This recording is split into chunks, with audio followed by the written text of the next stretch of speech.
Big boss Malayalam voting റിസൾട്ടിൽ എല്ലാവർക്കും സ്വാഗതം. 17/9/2025 രാത്രി 8:30 വന്നൊരു വോട്ടിംഗ് റിസൾട്ടിലേക്കാണ് നമ്മൾ കടക്കുന്നതിന് മുൻപ് അർഹതപ്പെട്ട മത്സരാർത്ഥിക്ക് ഓരോ ദിവസത്തെ അവരുടെ പ്രകടനങ്ങൾ വിലയിരുത്തിക്കൊണ്ട് നിങ്ങൾ വോട്ട് ചെയ്യണമെന്ന് ലാലേട്ടൻ നേരത്തെ വന്ന് ഓർമ്മിപ്പിച്ചിരുന്നു. അതുകൊണ്ട് തന്നെ നിങ്ങളുടെ ഇഷ്ടപ്പെട്ട മത്സരാർത്ഥി ഹോട്ട്സ്റ്റാർ കയറി വോട്ട് ചെയ്യാൻ മറക്കാതിരിക്കുക. അതോടൊപ്പം തന്നെ നിങ്ങൾ ഈ ചാനൽ ആദ്യമായിട്ടാണ് കാണുന്നതെങ്കിൽ ഒന്ന് സബ്സ്ക്രൈബ് ചെയ്യുക. അതേപോലെ തന്നെ ഇപ്പോഴൊക്കെ ഹോട്ടൽ ടാസ്ക് നടന്നുകൊണ്ടിരിക്കുകയാണ്. അതിനൊക്കെ വോട്ടിങ്ങിലൊക്കെ വലിയ മാറ്റങ്ങൾ ഹോട്ടൽ ടാസ്ക് കൊണ്ട് വന്നിട്ടുണ്ട്. ഇപ്പോൾ വന്ന ഒരു അൺഒഫീഷ്യൽ പ്രകാരം ഒന്നാം സ്ഥാനത്ത് ഷാനവാസ് നിൽക്കുന്നു 56,474 വോട്ടോടെ.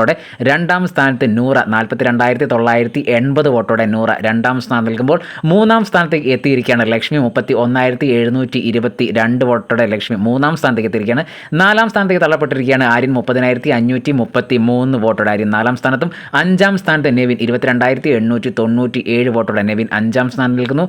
ആറാം സ്ഥാനത്ത് ആദില 21,345 വോട്ടോടെ ആദില ആറാം സ്ഥാനത്തും. ഏഴാം സ്ഥാനത്ത് ഡോക്ടർ ബിന്നി 18,100 വോട്ടോടെ ബിന്നി ഏഴാം സ്ഥാനത്ത് നിൽക്കുമ്പോൾ എട്ടാം സ്ഥാനത്ത് നിൽക്കുകയാണ് റന ഫാത്തിമ 11,261 വോട്ടോടെ. തൊട്ട് പിറകിൽ ഒൻപതാം സ്ഥാനത്ത് സാബുമേൻ 10,700 വോട്ടോടെ നിൽക്കുകയാണ്. വോട്ടിങ്ങുകളൊക്കെ ഇനിയും മാറി മറിയാനുള്ള സാധ്യതയുണ്ട്, അത്രത്തോളം വോട്ടുകൾ വരാനുണ്ട്. എന്തായാലും ഇപ്പോൾ വന്നൊരു അൺഒഫീഷ്യൽ പ്രകാരമുള്ള സ്ഥാനങ്ങളാണ് നമ്മളിപ്പോൾ പറഞ്ഞിരിക്കുന്നത്. നിങ്ങളുടെ ഇഷ്ടപ്പെട്ട മത്സരാർത്ഥിക്ക് ഹോട്ട്സ്റ്റാർ കയറി വോട്ട് ചെയ്യാൻ മറക്കാതിരിക്കുക. അതോടൊപ്പം തന്നെ അടുത്ത ലൈവ് അപ്ഡേറ്റുമായി നമുക്ക് ഉടനെ വരാം. അതുവരെ എല്ലാവർക്കും നല്ലൊരു നേരം ആശംസിക്കുന്നു.